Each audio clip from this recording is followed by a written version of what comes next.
Assalamualaikum warahmatullahi wabarakatuh. Kami dari kelompok 1 akan memberikan paparan online mengenai Tetras Politika. Nama saya Rizaldi Muhammad Alvin dengan NIM 13118000217. Perkenalkan, nama saya Muhammad Edo Januar Putra Wijaya dengan NIM 1312-3017. Perkenalkan, nama saya Ahmad Rivaldi, NIM 1312-3040. Perkenalkan, nama saya Gaudia Zara dengan NIM 1312-3041. Dengan NIM 1312-2042. Perkenalkan, nama saya Devi Natalia Amanda dengan NIM 13123000555. Perkenalkan, nama saya Beatrix Melissa Bestel dengan NIM 13123000058. Tetras Politika adalah konsep politik yang didasarkan pada 4 kekuasaan yang bekerja secara terpisah, tetapi tetap terkait satu sama lain. Konsep ini dijelaskan oleh Montesquieu dalam bukunya The Spirit of the Laws dan diterapkan dalam sistem politik di berbagai negara, termasuk Indonesia. Tetras Politika berisi 4 kekuasaan yang berbeda. Yang pertama, kekuasaan eksekutif, yang kedua kekuasaan legislatif, yang ketiga kekuasaan yudikal, dan yang keempat kekuasaan modifier. Dalam sistem politik Indonesia, Tetras Politika dijelaskan dalam Undang-Undang Dasar Negara Republik Indonesia tahun 1945 dan dijelaskan oleh para ahli hukum tata negara. Perbedaan cabang kekuasaan antara Trias Politika dan Tetras Politika. Trias Politika terdapat tiga coba seperti legislatif, yaitu kekuasaan untuk membuat undang-undang, umumnya dipegang oleh parlemen atau badan serupa. Yang kedua, eksekutif, kekuasaan untuk menjalankan dan menerapkan undang-undang, dipimpin oleh kepala pemerintahan seperti presiden atau perdana menteri, dan meliputi departemen eksekutif. Yang terakhir, yudikatif, kekuasaan untuk menafsirkan undang-undang dan mengadili pelanggaran hukum, diwakili dalam pengadilan, seperti pengadilan tinggi dan pengadilan konstitusi. Selanjutnya, Tetras Politika yaitu yang pertama legislatif, sama seperti Trias Politika. Eksekutif sama seperti Trias Politika. Yudikatif sama seperti Trias Politika. Dan yang terakhir, modifier atau pengontrol. Cabang ini merupakan tambahan dalam konsep Tetras Politika. Fungsinya adalah untuk mengawasi dan mengontrol tindakan dari ketiga cabang kekuasaan lainnya.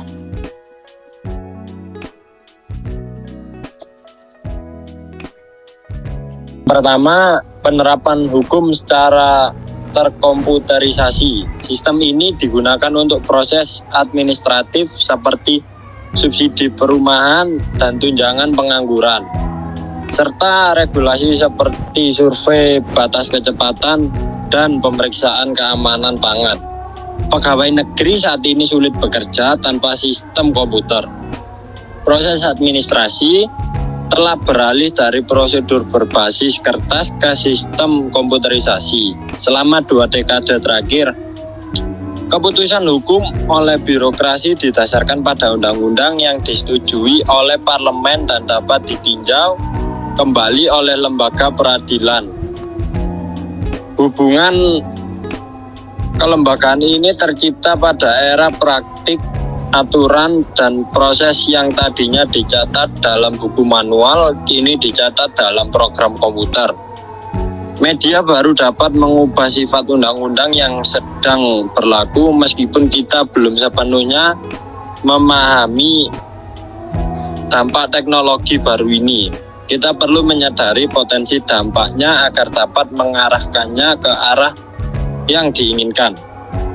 Selanjutnya, poin kedua, hukum generasi keempat, kustomisasi hukum secara massal. Hukum lisan adalah bentuk hukum paling kuno sebelum adanya tulisan. Konflik diselesaikan pada waktu dan tempat tertentu. Hukum tertulis atau hukum generasi kedua memberikan instrumen kepada penguasa untuk mengendalikan pendapat hakim. Setelah mesin cetak ditemukan, hukum menjadi instrumen birokrasi dan ditawarkan peluang baru untuk mengendalikan hakim.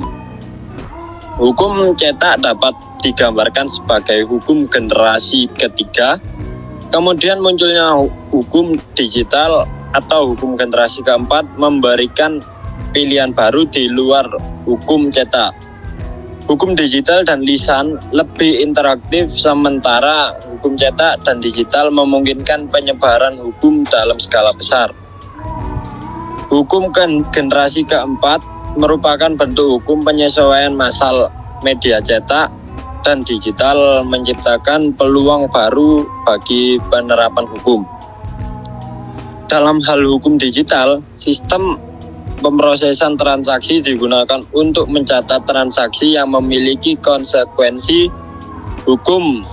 Transaksi harus didaftarkan melalui komputer agar sah secara hukum. Keseimbangan kekuasaan gantung.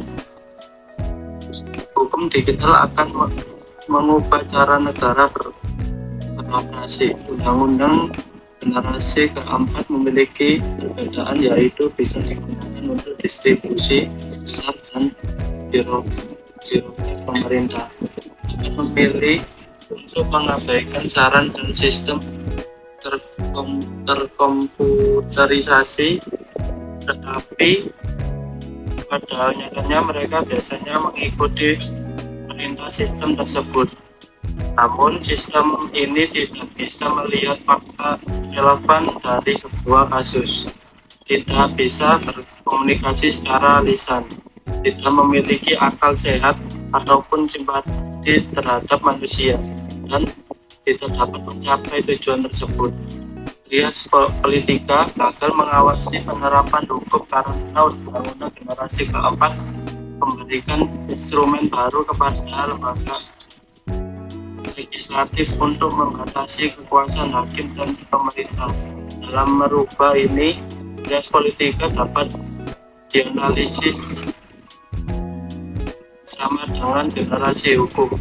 Hukum lisan mengacu pada kekuasaan kehakiman, hukum tertulis mengacu pada kekuasaan legislatif, dan hukum tercetak mengacu pada kekuasaan administratif atau eksekutif skala besar. Selanjutnya, menuju kita membutuhkan kekuasaan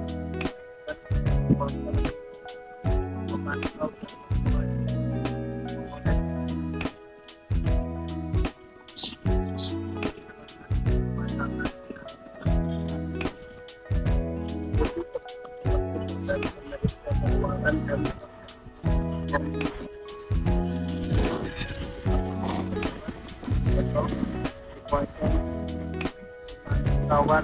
kekuasaan ini dapat akan mengevaluasi dan mengkritik kekuasaan lain secara umum dan komprehensif, serta menyelidiki legitimasi, efektivitas, dan efisiensinya. Data statistik sering kali diperlukan dalam kasus diskriminasi untuk membuktikan adanya bias sistematis.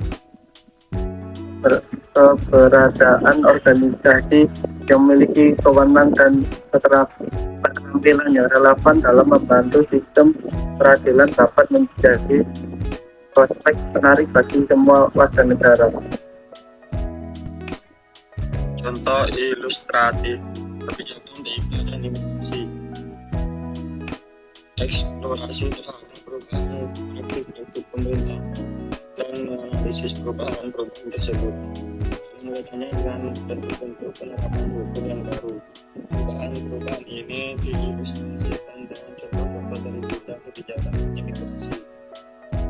Perubahan sosial membawa konsekuensi besar terhadap kekuasaan pengawasan hukum dan profesi hukum. pertumbuhan eksekutif yang mempunyai birokrasi besar yang memiliki peran penting dalam masyarakat, namun juga membawa bahaya. Selain itu, keberadaan teknologi digital juga memiliki konsekuensi yang perlu diwaspadai oleh legislatif dan eksekutif. Salah satu bidang hukum yang menunjuk dampak tersebut adalah kebijakan imigrasi yang diterapkan oleh badan administratif pemerintah. Nah, menciptakan kekuatan pengawasan. Pemerintah menerapkan kebijakan imigrasi dengan menggunakan teknologi baru yang berdampak pada trias politika sebelum tahun 1900-an. Kebijakan imigrasi didasarkan pada prosedur tertulis, namun penggunaan teknologi DNA membantu imigran membangun hubungan keluarga yang penting untuk mendapat izin tinggal. Tanpa dokumen yang dipercaya dari otoritas negara, hubungan ini sulit dibangun. Penggunaan sistem komputer dalam kebijakan imigrasi dapat dikategorikan sebagai buku generasi keempat karena melibatkan penerapan hukum skala besar dan interaktif. Dalam hal ini, sistem pendukung keputusan DSS dan sistem registrasi yang digunakan di tingkat Eropa seperti SIS adalah dua jenis sistem yang relevan dalam kebijakan imigran. Penerapan Tetras Politika jika dikaitkan dengan sistem ketatanegaraan Indonesia, yaitu demokrasi Pancasila, akan menghadapi banyak tantangan. Dimungkinkan adanya ketidakseimbangan pada pembagian kekuasaannya dan dikhawatirkan dapat memicu sentralisasi kekuasaan dan otoritarisme. Mekanisme perubahan UUD 1945 perlu diperjelas dan memperkuat untuk memastikan stabilitas konstitusi dan mencegah perubahan yang tidak konstitusional. Namun, di sisi lain, penerapan ini juga diperlukan untuk membantu mencegah penyalahgunaan kekuasaan oleh satu lembaga dan mendorong terciptanya sistem pemerintahan yang lebih seimbang dan akuntabel. Conclusion. Tetras Politika is a system of dividing power into four parts, namely legislative, executive, judicial, and modifier. The aim of Tetras Politika is to prevent abuse of power by one institution. If Tetras Politika is implemented in Indonesia, it will experience many challenges, such as an imbalance in the distribution of power, which can also trigger authoritarianism. However, if this implementation goes well, the government system in Indonesia will be more balanced and accountable. Baiklah, sekian dari kelompok kami. Wassalamualaikum warahmatullahi wabarakatuh.